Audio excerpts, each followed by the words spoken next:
Let's get on Chad Ochocinco. Ooh, and what's the first thing you think of, Jules, when you hear the name Chad Ochocinco Johnson? The first thing I think of, one of the wildest card moments or wildest moves ever, it was we traded for Chad, and we were installing the offense, and during installation, Chad O'Shea, our coach, you know Chadio. Yes. He goes, Love Chadio. All right, guys, we got everything. It's all good. You just don't be seen. I'm going to let you out of meetings early. Don't be seen. We still have a team meeting. Don't be seen. We have a team meeting. Wait, so clear this up. You got let out of meetings early, but early. We have a team meeting still? We still had a meeting after. So we had like an hour and a half for a meeting until the next meeting. But Chad had to get some shit done. All right, we got everything installed. We had a pretty smart room. And so he let us out early. Well, Chad thought it was smart. And this is Chad's like first couple weeks there. He thought it was be smart to leave the facility and on the way out, poke his head into Bill's office and ask if he wanted anything from Starbucks. And so that's wild. That is what did he think it meant to not be seen? Like to not go on Twitter? I don't know. To not post a picture online? I think he was just new and he's still trying to be friendly in the whole thing. But like it was a total accident. Total accident. And then, the next time we had a receiver meeting in the room, O'Shea was like fucking, he got ripped a new asshole because, what are you doing letting guys out early, this, that. It just was a whole thing.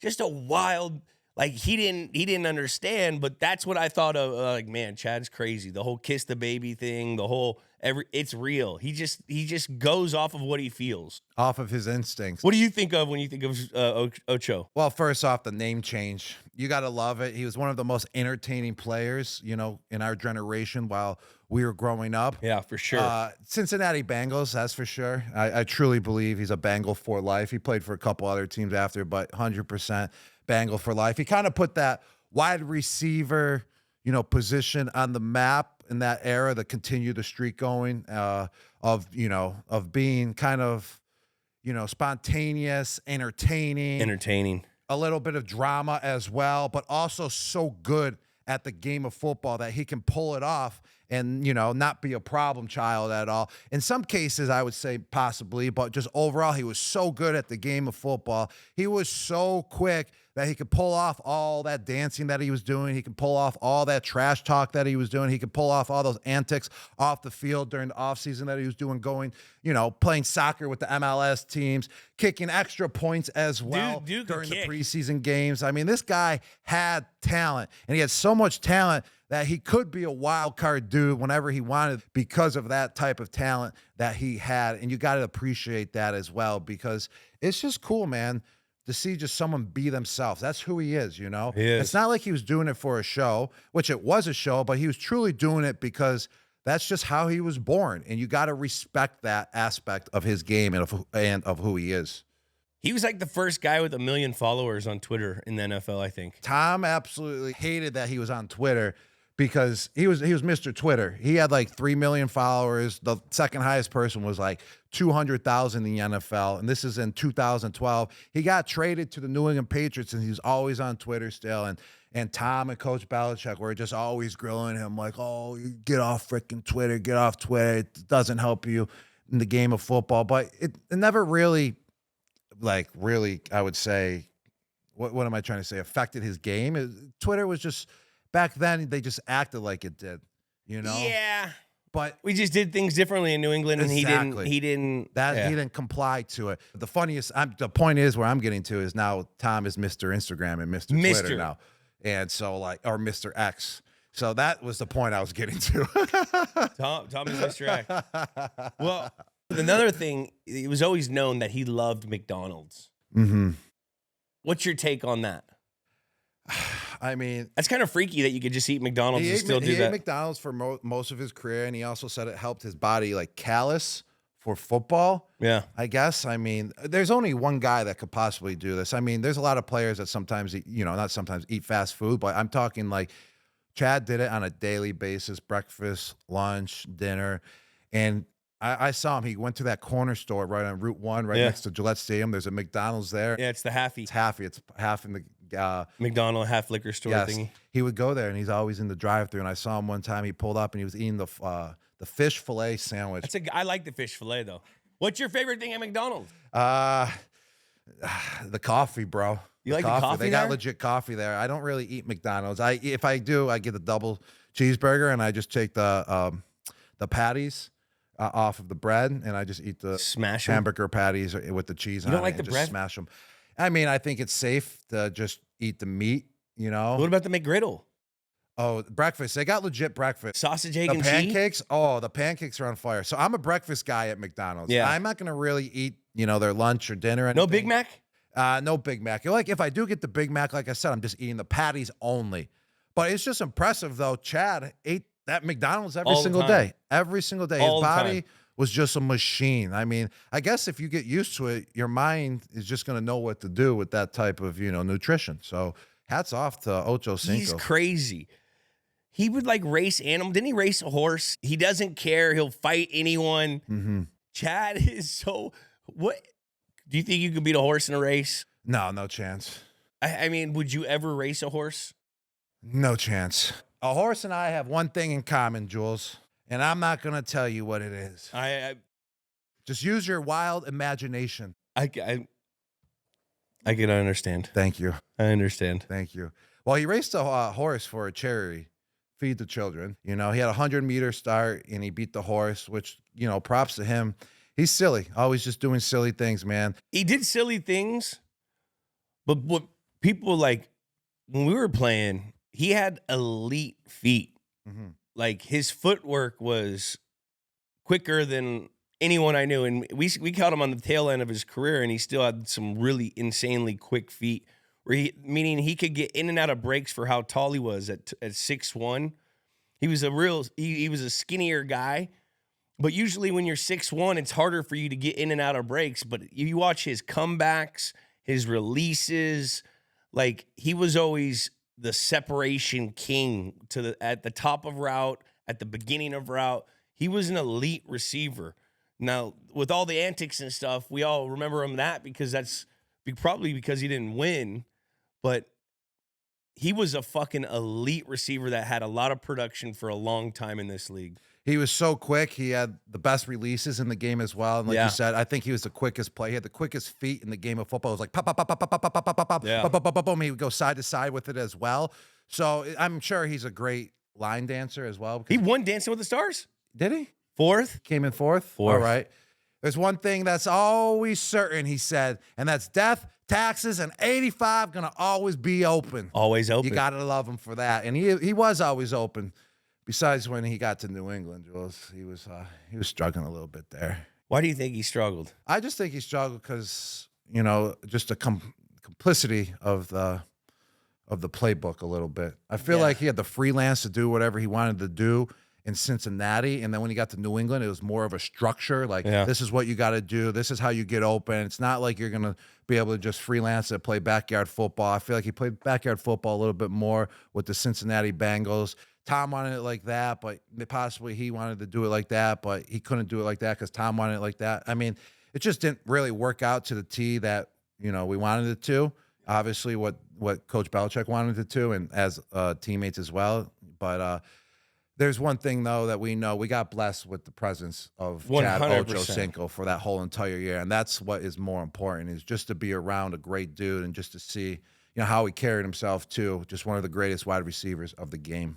Do you have any stories about Chad? We went out to dinner, actually, during training camp, and he was just a great character, man. He always got the waitress wound up, He got her wound up, cracking jokes, like, Where'd you guys go? We went Toby Keith's Bar and Grill right there at Patriot Place, and he would be flirting, and then the waitress would be flirting back with us, and like you're just such in awe because we were such young bucks, and just how he was so spontaneous and so quick with his game. Like the way he would speak and talk and have game, it was like his feet were running his mouth, like boom, boom, boom, boom, boom, boom, just that quick, And then what's so great about it is like he would leave her hanging though, because he would give like an outrageous tip to her, and then like didn't leave his number or anything. Like he would get the waitress going. He's just outgoing. Yeah. He just likes to He likes loves to that. push people's buttons, I Yes, think. exactly. Give her an outrageous tip, and then we would all just leave. And the waitress would be like, "Oh, wait, where'd he go? Like, oh, I didn't get his number or anything." But he would just bounce on. Chad was so fun. It was fun. He also could kick.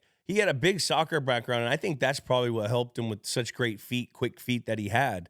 I mean, I remember Cincinnati, their kicker got hurt. He kicked a field goal.